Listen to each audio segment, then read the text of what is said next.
Hello दोस्तों, नमस्ते। नव्या बचपन से ही बहुत जिद्दी थी। बिन माँ की बच्ची थी, इसलिए सब लोग उसे संभालते थे। दादी की तो लाडली थी। उसके पापा सचिन की दूसरी शादी करने का प्रयास चालू था, पर यह 7 साल की बच्ची कुछ ना कुछ करके अपने पापा का रिश्ता जुड़ने नहीं देती थी। उसकी नानी और दादी उसे समझा समझा कर थक गईं। बेटा, सभी सौतेली माँ बुरी नहीं होती, और हम हैं ना, तुम्हें अगर तकलीफ़ दी तो हम उस पर चिल्लाएंगे, डांटेंगे। लेकिन उसके मन में बार बार डर लगा रहता था कि सौतेली माँ मुझे तकलीफ़ देगी। पापा भी उसकी ही सुनेंगे, और उसकी माँ की आखिरी याद, उसका मंगलसूत्र, वह भी उस सौतेली माँ को दे देंगे। उससे ऐसा लगता था।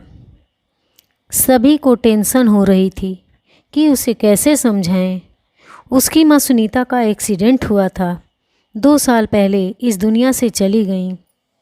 तब से लेकर अब तक उस बच्ची को सभी संभालते थे, पर उसकी यह जिद ज़रा ज़्यादा ही थी। कैसे बताएं अभी इसे। उसकी दादी ने उनकी ही मौसेरे भाई की लड़की पसंद कर ली थी। उसकी भी शादी होकर तलाक हो गया था, और उसे एक लड़का भी था। पर यह बच्ची सुनने को तैयार ही नहीं थी। वह लड़का है, मतलब उससे ही सब प्यार करेंगे, मुझसे नहीं। ऐसा मन में वहम बिठाए वो इस शादी को नहीं होने देगी, ऐसी जिद पकड़ कर बैठी थी। उसके जिद के आगे सचिन भी नहीं बोल सका। दोनों, दादी और नानी, काफ़ी चिंतित हो गईं। बाद में सुनीता की माँ ने समस्या का समाधान निकाला। सुनीता की एक दोस्त माया, जिसकी उम्र हो चुकी थी, इसलिए उसकी शादी तय नहीं हो रही थी। उसके घर जाकर नानी ने सब हकीकत बताई। वह सब सुनने और समझने के बाद भी माया शादी के लिए तैयार हो गई। इस वजह से दोनों, नानी और दादी, भी काफ़ी खुश हो गए। अब सचिन क्या कहता, इसकी उनको चिंता हो रही थी। खुद सास ही बोल रही थीं, इसलिए जमाई तैयार हो गया लड़की को मिलने के लिए। सचिन ने माया से मिलने का समय तय किया। मुलाकात के दिन सचिन ने माया से कहा कि मैं सिर्फ नव्या के भविष्य के लिए और अपनी माँ की इच्छा के लिए तैयार हुआ हूँ। मेरी तरफ से बाकी कोई भी उम्मीद मत करना। यह सुनते ही बहुत बुरा लगा माया को, पर कितने दिन घर वालों के ताने सुनूं, इसलिए माया तैयार हो गई और शादी भी हो गई।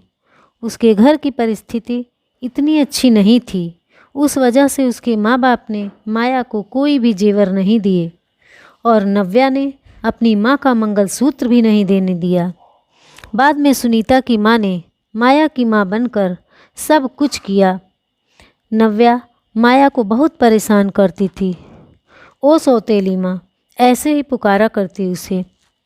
माया थोड़ा सा डांटती या उसे समझाने का प्रयास करती, तब जानबूझकर झूठ मूठ कर रोने लगती थी। माया 2 महीने में ही पूरी तरह हताश हो गई। दोनों, दादी और नानी को पहले ही सब कुछ पता था। इस वजह से माया को वह कुछ नहीं बोलती थी। वह उल्टा उसे बोलती कि मारोगे भी तो चलेगा। पर सचिन को यह सब सहन नहीं होता था। जब परिस्थिति हाथ से निकलने लगी तो माया ने उसकी सहेली को, जो कि एक स्कूल टीचर थीं, उनके साथ मिलकर एक प्लान बनाया, और सचिन को असली परिस्थिति के सच का पता चले, इसलिए नव्या के ड्रामों का वीडियोज़ बनाकर उसे दिखाया। पहले माया को ही गलत समझने वाला सचिन सारी सच्चाई से अवगत हुआ, और उसने उन दोनों को धन्यवाद दिया। प्यार से नव्या को समझाया कि इसके आगे तुम्हें माया के साथ अच्छा बर्ताव करना होगा, उसकी सब बातें सुननी होंगी। हालांकि नव्या ने काफ़ी तमाशा किया, पर उसकी साइड लेने वाला कोई भी नहीं है, ये उसे समझ में आ गया। उसको माया पर बहुत गुस्सा आता था। माया उसे बहुत समझाती थी। धीरे धीरे माया और सचिन का रिश्ता भी सुधर रहा था, पर पति पत्नी जैसा रिश्ता उनमें नहीं था, और वो सचिन ने उसे पहले ही बता दिया था। माया को बहुत बुरा लगता था। उसने अपनी इच्छाएं अपने मन में ही दबा दी। नव्या को उसने सौतेलेपन का कभी भी एहसास नहीं होने दिया, पर नव्या उसके साथ झगड़ा ही करती। धीरे धीरे नव्या बड़ी होती गई। सचिन हमेशा काम के लिए बाहर रहता था। माया नव्या के लिए हमेशा तत्पर रहती थी। उसने नव्या को बहुत प्यार से समझाने की कोशिश की, पर माया को हमेशा असफलता मिली। सचिन की माँ हमेशा बीमार रहती थी। उनकी वह देखभाल करती थी। उन्होंने एक बार माया को बुलाकर बताया, मुझे बहुत चिंता होती थी इस नव्या की, पर अब नहीं होती। तुम हो ना, अभी मेरा कुछ भी हो जाए चलेगा, पर तुम्हारे लिए मुझे बहुत बुरा लगता है। जिस बच्ची के लिए तुम इतना करती हो उसकी उसे कीमत ही नहीं है। तभी माया मुस्कान के साथ नव्या को देखते हुए बोली, उसने मुझे हमेशा गलत ही समझा। हमेशा की तरह नव्या ने माया से बहुत झगड़ा किया। सचिन के घर आते ही उसको सब झूठ बताया, पर उसने भी नव्या को ही सुनाया। गुस्से से नव्या ने खाना भी नहीं खाया, माया ने भी नहीं खाया। नव्या को समझाने के लिए गई तो माया ने कहा, मुझे तुम्हारी माँ की जगह नहीं चाहिए। उसकी आखिरी निशानी मतलब उसका मंगलसूत्र भी नहीं चाहिए। मुझे सिर्फ तुम माँ बोलकर पुकार लो, मेरे लिए उससे बड़ा कोई पुरस्कार नहीं होगा। जिस दिन तुम ऐसा करोगी उस दिन मुझे ममता का गहना मिल जाएगा। पर नव्या सुनेगी तब ना। जैसा था वैसे ही सब चालू रहा। कई दिनों बाद दादी की तबीयत बिगड़ी। उन्होंने सचिन को बुलाया और कहा, माया बहुत अच्छी लड़की है, वह कभी भी भेदभाव नहीं करेगी। तुम उसको अपनी पत्नी की तरह ही स्वीकार कर लो। उसकी भी कोई उम्मीद होगी तुमसे। ये आखिरी शब्द बोलकर दादी चल बसीं। सचिन को माँ के वह शब्द कान में गूंज रहे थे। महीना हो गया, तब भी वही शब्दों का विचार करके गैलरी में शांत बैठा था। उतने में माया ने खाना खाने के लिए आ रहे हैं ऐसा बोलकर बुलाने आई। सचिन के सब्र का बांध टूट गया। वह माया के गोद में सिर रखकर बहुत रोने लगा। माया घबरा गई। उतने में वहाँ नव्या आ गई। इस वजह से वह विषय वहीं पर ख़त्म हो गया। कई दिनों बाद वापस सब नॉर्मल हो गया। दोनों ही अब नज़दीक आ गए। नव्या को समझ आने के बाद वह भी ज़रा अच्छा बर्ताव करने लगी। अभी उसकी 12वीं की परीक्षा थी, इसलिए माया उसके टाइम टेबल सब ठीक से संभाल रही थी। कुल मिलाकर सब अच्छा चल रहा था। ऐसे में उनकी खुशियों को नज़र लग गया। सचिन का भी एक्सीडेंट हो गया और वह गुजर गया। अभी माया और नव्या वह दोनों ही थे। एक दूसरे के लिए जो भी सेविंग थी उस पर घर चल रहा था। माया तो ग्रेजुएट नहीं थी, इस वजह से उसे नौकरी मिलने में दिक्कत आ रही थी। छोटी छोटी नौकरी करके वह घर का खर्चा चला रही थी। सचिन की सब सेविंग उसने नव्या के लिए रख दी। अब नव्या को प्यार हो गया था सुशांत नाम के लड़के से। इस वजह से माया ने उनका प्रेम विवाह करने का सोचा। सब लोग अच्छे से हैं, नव्या भी खुश रहेगी, ऐसा उसे विश्वास था। पर सुशांत की माँ खड़ूस थीं।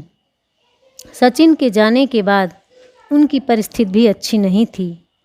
नव्या शादी के बाद ज़्यादा गहने नहीं लाई, इसलिए ससुराल वाले उसे तकलीफ़ दे रहे थे। उसकी सास की सहेलियां घर पर आई थीं नई दुल्हन से मिलने। तब नव्या की सौतेली माँ के बारे में बुरा भला बोल रही थीं। सौतेली माँ है ना, इसलिए ऐसा जानबूझकर किया होगा, सब कुछ खुद के लिए रखा होगा। और बेटी को सिर्फ मंगलसूत्र पहनाकर भेज दिया और हंसने लगी। अब उसका खुद पर का नियंत्रण टूट गया। मेरी माँ की आखिरी याद मतलब यह मंगलसूत्र है, जो मेरी इच्छा थी कि मैं ही इसे पहनूं। यह मंगलसूत्र मेरी माँ का आशीर्वाद है और मेरी माया माँ को बुरा भला बोलने का तुम्हें कोई भी हक नहीं है। आज वह हैं, इसलिए मैं हूँ। उन्होंने मुझे अच्छे संस्कार दिए, डिसिप्लिन सिखाया, संयम और बड़ों का सम्मान। यह सब बातें कोई भी उम्मीद ना रखते हुए सिखाया। पापा के जाने के बाद भी उन्होंने कमाए हुए एक पैसे भी खुद पर ना खर्च करते हुए सब पैसे मुझे दिए। कभी भी सौतेलापन उन्होंने मुझे नहीं दिखाया। मेरे लिए उन्होंने खुद का बच्चा तक नहीं होने दिया। पर मुझ पागल को कभी यह समझ में नहीं आया। उन्होंने मुझे सिर्फ और सिर्फ प्यार किया। मुझसे उन्हें एक ही चीज़ चाहिए थी जो मैं कभी नहीं दे पाई। सब औरतें एकदम सोच में पड़ गईं कि आखिर वह कौन सी चीज़ है। उन्होंने नव्या से पूछा उन्हें क्या चाहिए था। सच में बहुत महंगा गहना होगा, इसलिए तो उसने इतना एडजस्ट किया होगा। बातचीत हो रही थी, तब वहाँ माया आई और औरतें खुसुर फुसुर करते हुए हंसने लगीं। माया मन में डर गई।